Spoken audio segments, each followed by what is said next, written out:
Well, good evening, ladies and gentlemen, and thank you for being with me this evening. So let's get started. We've got a whole lot of stuff to be talking about, folks. You know the basics. Danielcode markets are orderly, rational, and sometimes predictable. And what a tremendous bit of trading we've been having lately. And the Forex, I know some of you just trade futures and others of you just trade Forex, but I mean, Forex have been the stars this last week. It's been extraordinary. It's quite wonderful. So I talk often about all sorts of theoretical ideas about trading, but always remember the business of trading is making money. That's what we're all about. And if you wanted to make more money, you should be getting involved in the Danielcode. The first thing, of course, is this idea of trading time signals. This is completely new and revolutionary. Uh, it came to me. I got set back in my search for time signals because I went to a tutorial back in the days that I was learning from others. And a very well-respected guy poo-pooed the idea of time signals. And what he said was, well, what's the point of trading time? If you say go to your bank and tell them you've won 2 hours, they'll say, so what? But if you go to them and say you've won 200 points, they'll lend you some money. So it sort of put me off going down that track. But eventually I did. And once you have the Danielcode, all of that comes to you, because the Danielcode is actually a series of time ratios. That's what it is. The Danielcode is about time. The base of the Danielcode is a series of ratios based on time. And most interestingly, all of the price signals you see on our members' charts, those price signals that you see on those charts actually come from the Danielcode time ratios. They're time ratios that work, as you can see, most powerfully on price as well. And I want to encourage those of you who haven't yet done a tutorial to do so. This concept of creating and trading time signals is quite extraordinary. And you'll come to that as we go along. So, Rob, what an amazing world we live in. This is an interesting story. This is really part two of the debacle that's the London Metal Exchange, totally and utterly corrupt, and a huge, massive, mega whale Chinese player in futures contracts on the LME, that's the London Metal Exchange, has got himself absolutely throttled. Short, huge producer of associated nickel products, but not exactly the ones that you need to deliver, but close enough that they use that as a permanent hedge.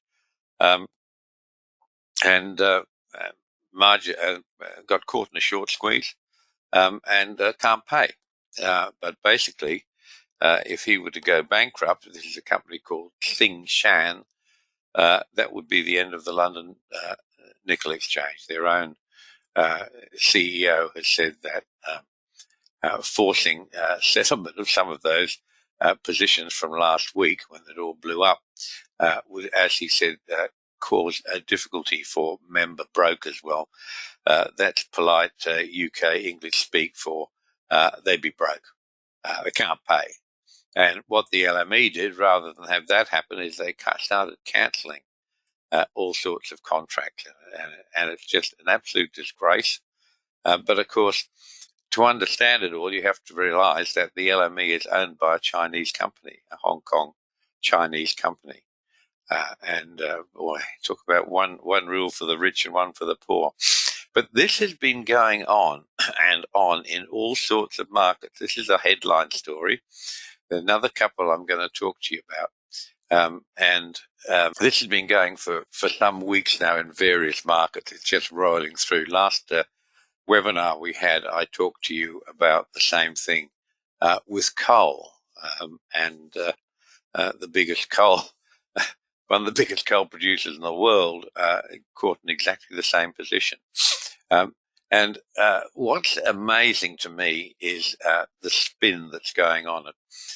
But anyway, I'm trying to get through all sorts of issues here. Let me see if I can. I might have to leave there are a few things I want to show you. I'll have to leave those, I think, till the end. I don't want to risk disrupting what we're doing here. So basically what's happening is that we've seen this in coal. I talked to you about that a fortnight ago. A fortnight, folks, incidentally, is 2 weeks. I don't know if we've got Greg from other people coming in a bit late this morning. I don't know if we've got Greg here. Lots of new arrivals here. Greg's a wealth manager in Colorado Springs and Texas. And his son is always greatly amused by the expression I use of a fortnight. Well, a fortnight is, I guess it's an English expression, of 14 nights or 2 weeks. But a fortnight ago, I spoke to you about this disaster in the coal futures markets. And this is just the same thing. And this particular story of Tsingshan, one of the world's biggest nickel miners, but not of exactly the specifications you need for the futures contract. But the same things happened. They've gone short. They believe that all the product, it's their product they produce, so they say that's the hedge. And now we can, if we find prices we think are attractive, we've got lots of people working on the idea that you should pick the most favorable time, sell some derivatives, lock in the price. And they think that's a hedge. This is exactly the same story, and I promise you, folks, it's happening all over the world, and it's huge. It's much, much bigger than you can possibly imagine. Anyway, let's move on, and we'll come to that when I get to a stage that I'm comfortable to move on from the script. So Danielcode trading is about the dollars, and sometimes I'm accused of talking too much about theoretical stuff and not enough about the dollars. So today we're putting the dollars up the front, and you can see some of this trading that has been going on in Forex has just been extraordinary. Some of the commodities have been almost as good, but Forex has been an absolute standout. And what I'm showing you is a method of trading time, and it's a bit of a hybrid method because we're using price for trigger points, and we're using this construct of the blue lines to show us when we have a probable change of trend. And for those of you who've been more interested in trading longer term, don't want to trade day to day, this overcomes some quite difficult questions. The problem is that one of the major components of our trading and your trading is risk. Of course, that's always the major component. And the minute you go away from the preferred Danielcode trading method, that is, you get outside of trading daily bars, you're taking on additional risk. And but this is a method I've been using for many years, and it's basically it's about time signals. It's all about time, and you can see the results here. In futures, in Forex, have been pretty extraordinary, and of course, this is the gift that's in the market to you. I put the loss, the drawdowns here in red, but this is in the market's ability to give you the gift of trending markets or otherwise. But at the moment, we're seeing so much volatility, and you Forex traders in particular, you're the beneficiaries of it. This stuff is just absolutely extraordinary. Some of them are not so exciting, but I'm just showing you that these markets are all doing the same thing all of the time. And there's one or two that are not showing any trending capacities in Forex. And for those ones, this is not the way to trade. This is a way to trade when there's probabilities of trending markets. Look at this. Euro AUD straight down, one counter trend, $10,500 per one contract. Now, I put a dotted red line on there to show you what the drawdown was. And this market, believe it or not, still hasn't given a buy signal. It's still in a sell up to today's date. But in the process of that trade, you had to withstand a drawdown, a correction of over $2,000. So are you the sort of trader who can handle that? I am, but I've been doing this for 30 years, or maybe even more. So nothing much in the market phases me, but this is a stunning way to trade a market with the present volatility we've got. This is Euro-Japanese yen, and the $5,152, that leg down, has got a bracket around it. I should have taken that off. That's a profit. But the tool just, because it's designed for stocks by Trade Navigator, if it's pointing up, it'll give you a positive. If it's pointing down, it'll give you a negative. But there's $12,000 in that one market, straight up and straight down, using this technique of trading time. But you can see that we've got some price lines on here. I found it clarifies the entries enormously. And there are markets where this doesn't happen. You can't just get the blue line when you want it. It's not there. And that's really telling you that the market's not moving in accordance with its Danielcode ratios. The highest probability, of course, when that happens, is that what you're seeing is simply a retracement or a consolidation.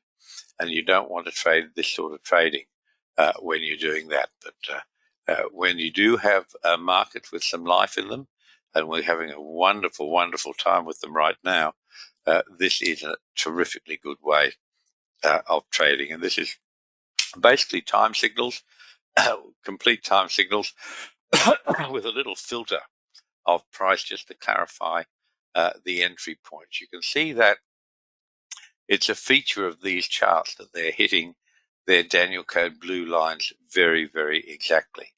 And some of these blue lines are quite minor cycles. In fact, they may not even be on your members' charts, because we're using smaller cycles, minor cycles for this. And they're very, very good, aren't they? You just see this market turning at these Danielcode numbers all the time, either on the true high, true low, or on the close. Target recognition is valid both ways.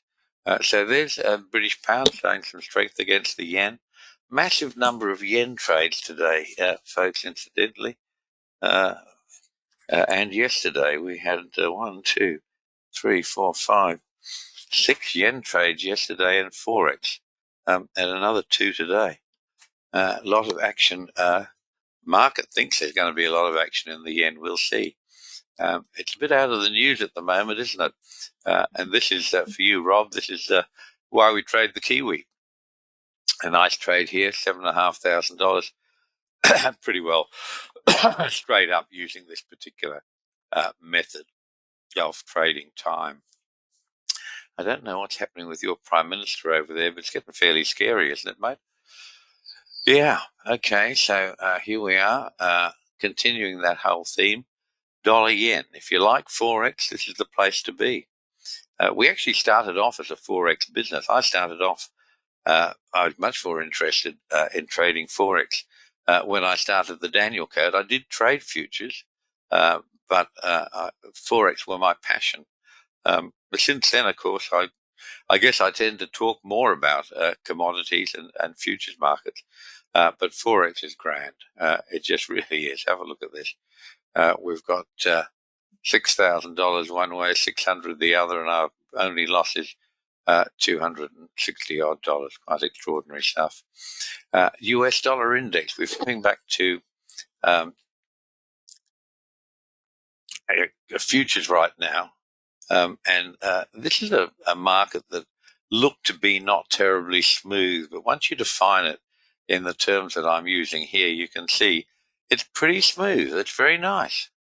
And it's turning off its DC numbers just exactly as it should. And eventually we get to the E-mini. Now, this is getting complicated, folks. If you look at this chart and you're scratching your head over it, you're right to. I know that this chart is correct, but at the time, it can get very noisy, some of these signals. And you might just be better off sticking straight to your time signals. And don't forget, our TO3 and TO3 plus signals have an element of time in them.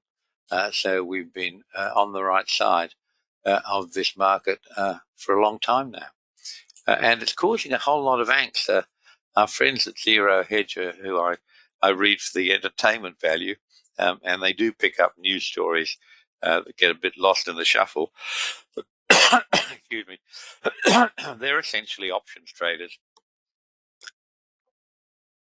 And to me, it's amusing to see the length, and I mean the research that goes into options trading is absolutely massive. I mean, there are forests of trees being cut down to write the stuff that they come up with.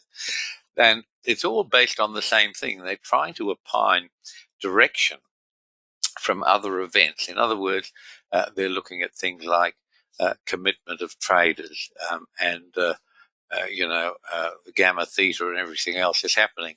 But they're turning themselves inside out on the S&P because it's been down and up and down, and it's really causing them some problems. But as you can see, and for those of you who follow the TO3 signals, every single turn on the S&P has just run straight off the TO3 and the TO3 plus signal. So to worry about you guys who are interested in options, they're making it unnecessarily hard. Have a look at this little chart of the S&P here without further comment. This is our moon chart. Have a look at these turns at apogees, perigees, new moons, and full moons. Quite extraordinary, isn't it? And the ones that are missing are very, very simply replaced. They're quarter turns. They're what they call the quarter turns.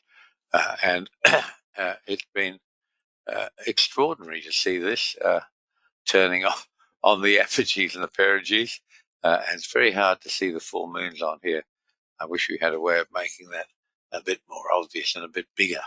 But the markets are still just running off. I mean, this is the S&P again. Every single turn has come within 1 or 2 bars of a moon cycle. Now, I don't want to drive you mad with moon cycles today. Dystopian nightmare. Yes, mate. And incidentally, for those of you like me who are trying to get back to New Zealand, my wife's a Kiwi. She wants to see her family. We've been in lockdown with COVID for 2.5 years. The 12th of April seems to be the date, Rob, that we're going to be able to get over and see you. Now, I won't be coming that early, but I'll certainly get over there as soon as it all settles down a bit. Confident we can get over there and get back, which is the other part of the problem, isn't it?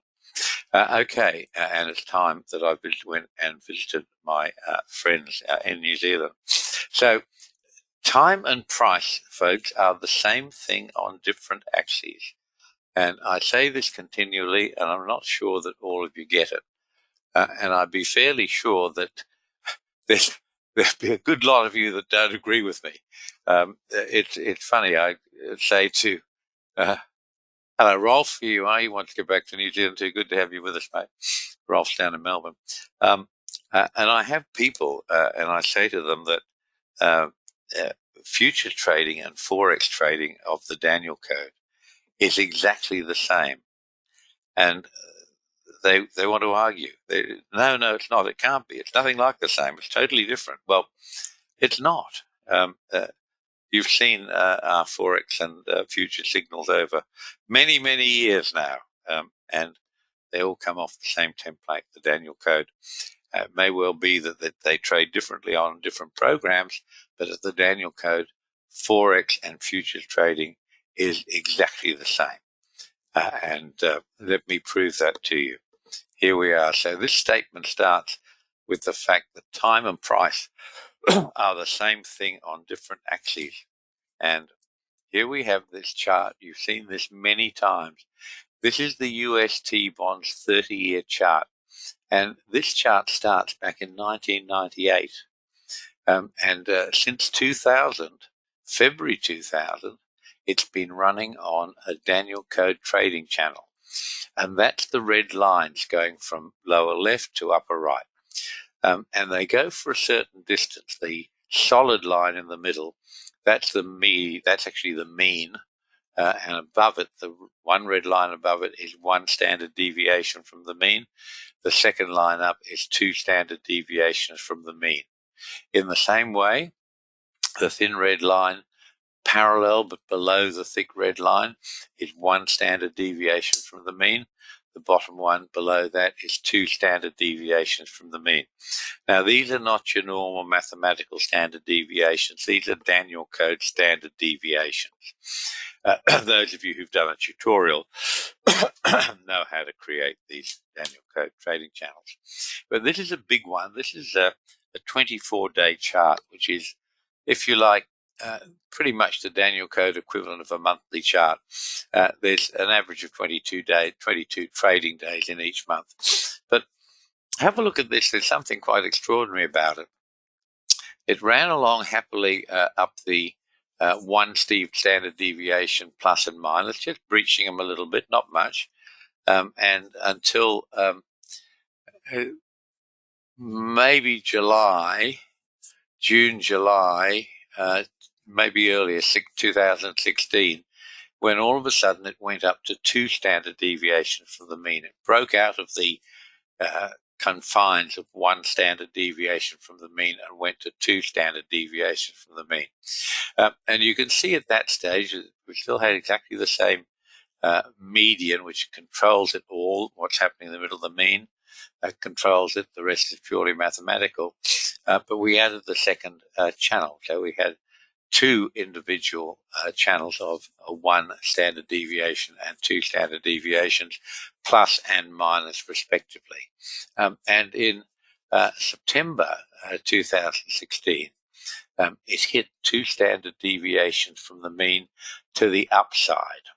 And at that stage, the next month, October, November sometime 2016, we stopped extending the Danielcode trading channel. In other words, it's free flowing. It's free flying, if you like. So from there it went down, had a big rally around the mean trying to hold it, and then dropped down to two standard deviations from the mean. And that looks to be like October, November 2018. From there, it rallied back up, two standard deviations above the mean this time, and it got there in March 2020. And since then, it's been on a downhill trip. And I've been talking to you about the attempt that it totally ignored the extension. The dotted red lines are just extensions of the lines you see on the left. It totally ignored the mean, went straight through that, and tried to find support at one standard deviation, one Danielcode standard deviation, I should say, below the mean. And I was talking to you quite often, seeing that rally, fighting to hold that number, and all of a sudden it's gone plop. And right now we're right down at two standard deviations.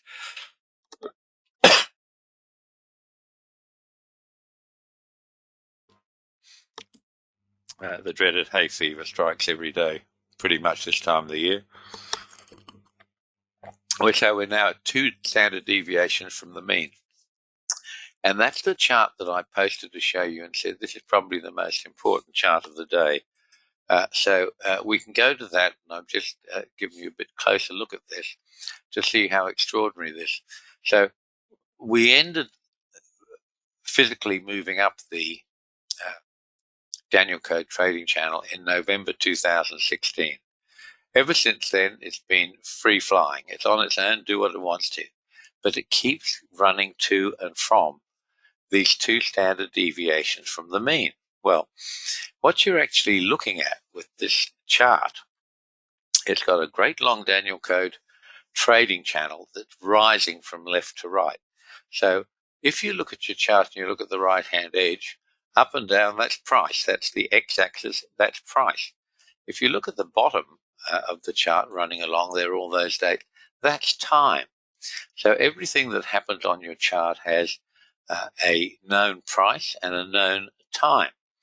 And what we're seeing with the red lines, they are an angle. And by definition, an angle at every point has qualities of time and price. And what this Danielcode trading channel that's been on its own now without any manual intervention or encouragement since November 2016, we're heading for like 6 years.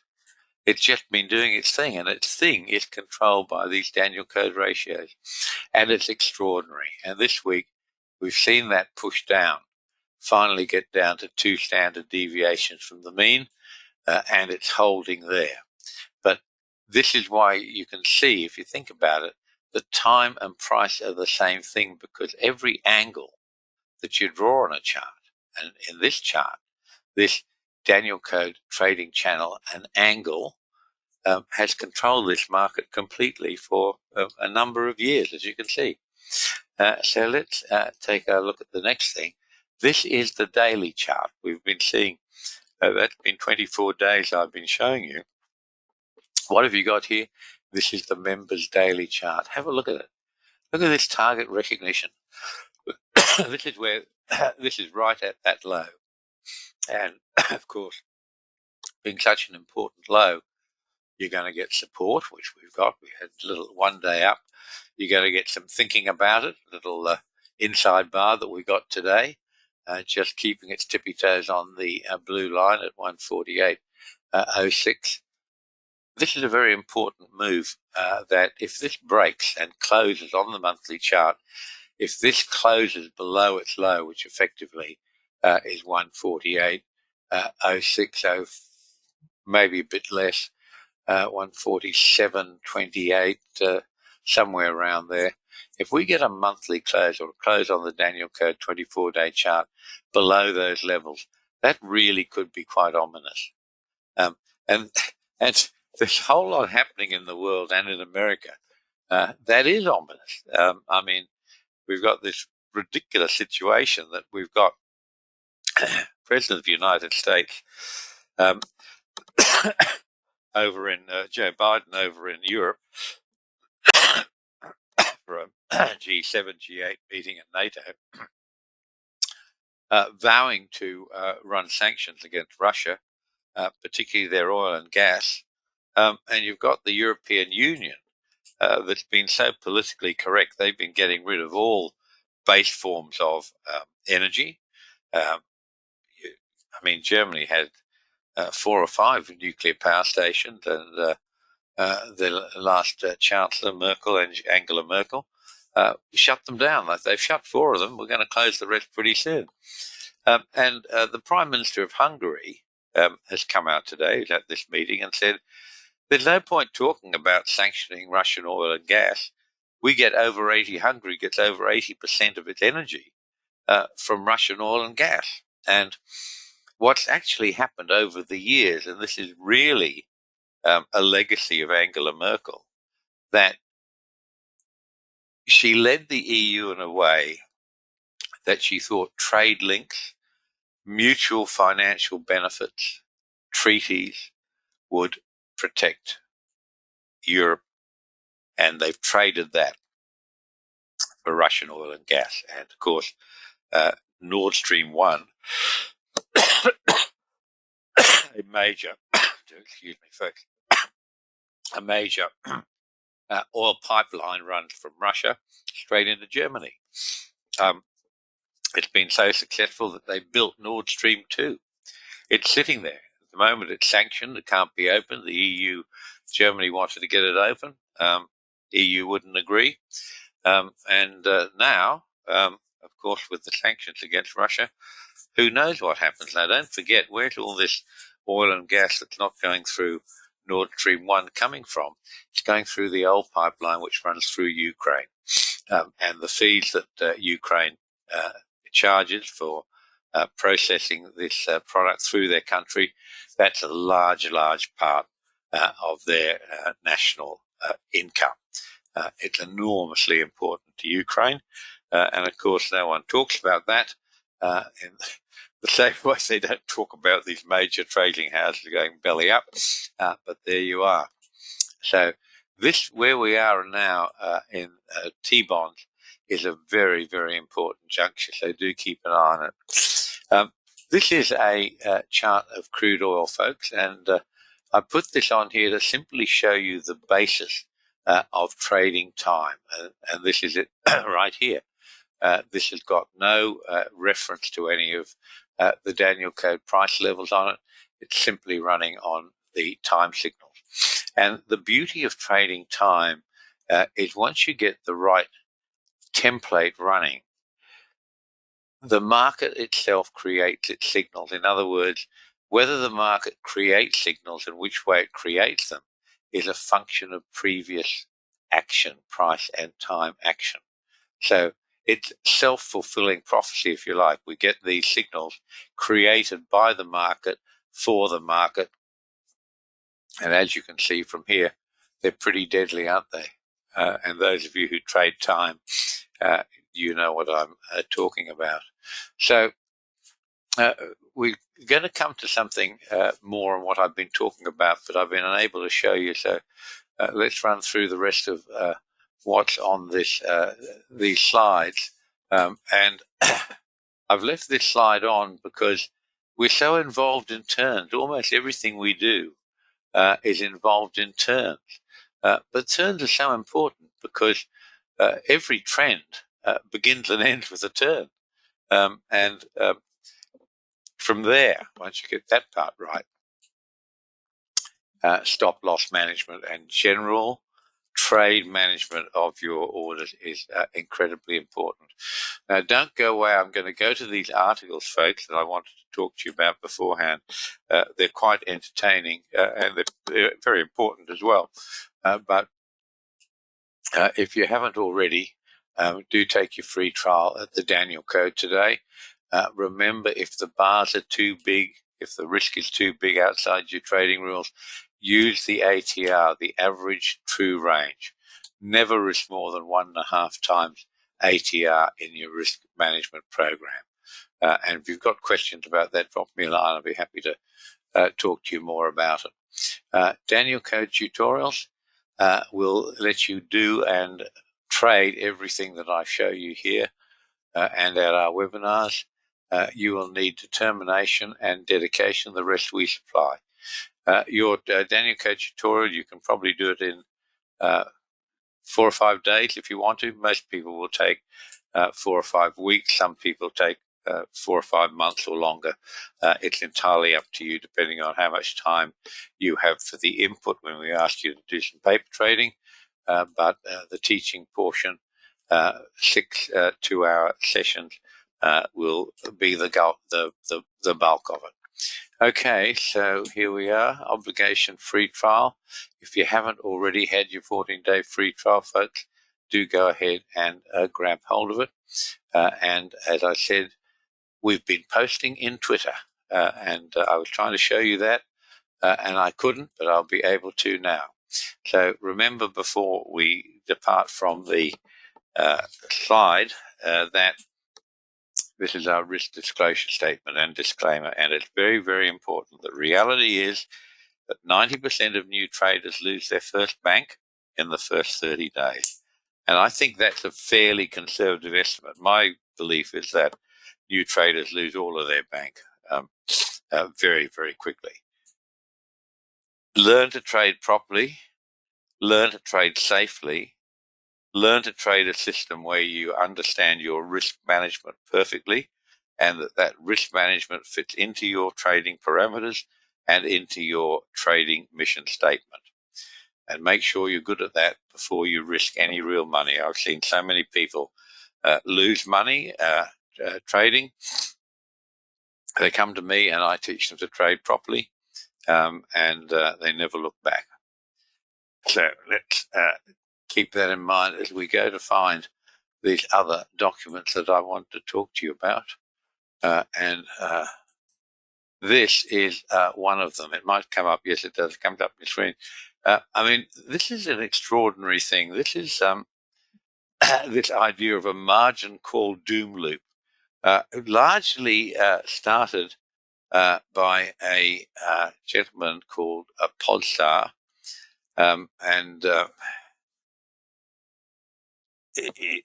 the idea that he's been writing about some weeks ago is that this margin call loop is going to go global. And this is a story from Zero Hedge on Trafigura, who's one of the biggest commodity traders in the world, and got themselves in a terrible position. And Europe's listen to stuff. Europe's largest energy traders have taken the place of Europe's insolvent banks in calling on governments and central banks to provide emergency assistance to avert a cash crunch as sharp price moves triggered by the Ukraine crisis strain commodity markets. So that's absolute rubbish. And such luminaries as the Financial Times, the Australian, anyone you want to think of, have hooked onto this. And here we are. And the Financial Times has published a 4-page letter from the European Federation of Energy Traders, which is, of course, it's a lobby group, asking for government bailouts. And what's actually happened is that they've gone short. Here we are. This is the chairman, or this chief financial officer of Trafigura, talking about the crisis in global energy markets. Says it'll force out some of the smaller traders, but you'll be amazed at the barefaced effrontery of all of this. Barriers to entry are increasing. Come into everyday, see confirmation. They're having a cash crunch as large swings in commodity prices push up the cost of trading. Okay, so let's move on a bit further. So, in a delightful irony, this is not the first time that commodity trading houses have been this close to collapse. Back in 2014, during the near collapse experience when Chinese commodity financing imploded and pushed trading giants such as Glencore close to collapse, the industry went this is about asking for government bailout.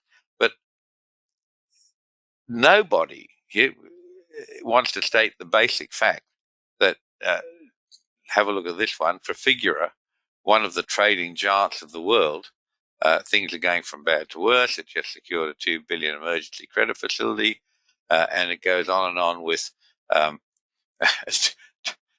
Zero Hedge sees the joke. Hilariously, the Geneva-based Mercurial was facing a mini liquidity crunch not long ago after it posted record profit. What is hilarious about this is that all of the major media, as I said, Financial Times, all of the important commercial business type newspapers are going along with this fallacy, and it's a complete fallacy. In fact, it's BS. It's absolute rubbish. It's just simply not true. All of these guys have the same issue. They've gone short in a bull market, and they've got caught on their derivatives position. Some of them get their margin from their banks. They have arrangements with their banks to provide margin. And even now the banks are saying, well, we didn't think this is what we signed up for. And you don't have a liquidity problem if you're in the market the right way, do you? If you're long and the market's roaring up, you don't have a liquidity problem. You've got plenty of cash. It's splashing all over the place. I mean, when markets start to roar, you make money very, very quickly if you're in right. If you're in wrong, that is, if you put a short on, thinking that your hedge was the crop, the grain in the field, the metal being processed at the moment, the coal in the coal mines underground.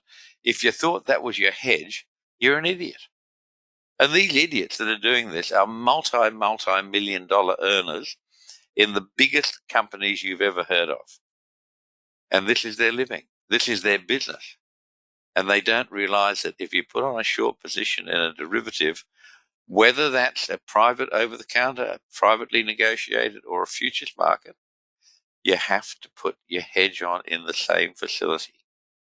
What's in the ground physically or in your factory, anything material on earth is not part of a hedge on a derivatives exchange or under any derivatives agreement. And that's what this is all about. And the whole world is sucking this up. The whole world is saying, oh, tut tut, isn't it awful? We should help them. This is the nickel issue that I touched on earlier. And it's exactly the same thing. This is into its second life. They had the huge short squeeze on Sing Shan, billions and billions of dollars involved, astronomical, couldn't possibly pay it. Their banks couldn't pay it. This is all on the LME, the London Metal Exchange, which is owned, as I say, by a Hong Kong Chinese company. So they switched the rules to say, well, we'll cancel a whole lot of these trades and make it a bit easier for our mates. But it's absolutely scandalous. This story keeps getting repeated by the mainstream media that this is caused by something to do with Russia. This is caused by what's happening in Ukraine. No, it's not. This is being caused by being the wrong way in a futures market. Whether that futures market is exchange traded, whether it's private contracts that a broker's written for you, or whether it's a deal with your bank, it's still essentially a derivative trade. And if you think that the asset in the ground is that your other side of the hedge, you're an idiot. And then that's the Wharton School of Business standard answer to how you hedge. It's crazy stuff. I mean, every one of you knows better. None of you are getting paid millions and millions of dollars to advise Sing Shah or anyone else. I mean, it is so bad, it's truly pathetic. Truly pathetic. Anyway, do read that article. I've actually put a link to some of these articles in here. They're trying to lay it off on the Shanghai Futures Exchange now. There's no end to it. I've actually put a link to that in the webinar that we've just done. Let me just find that page if I have it for you. Here it is, I think.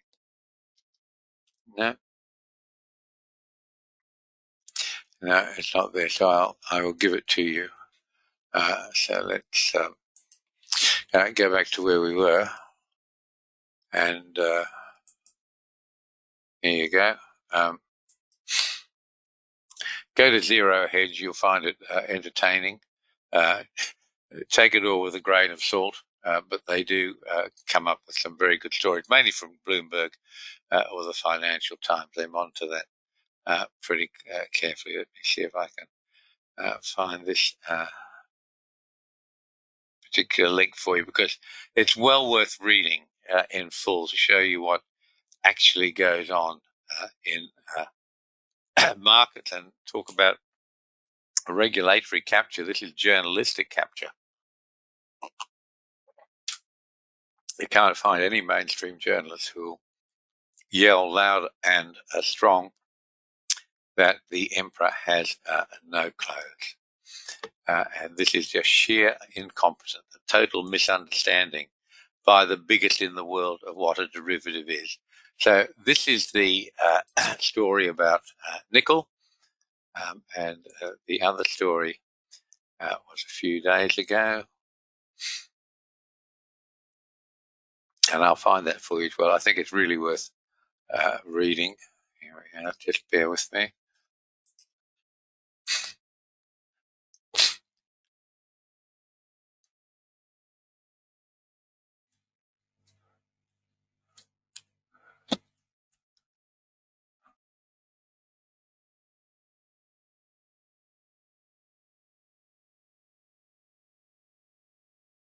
Here we are. This is the other one, folks.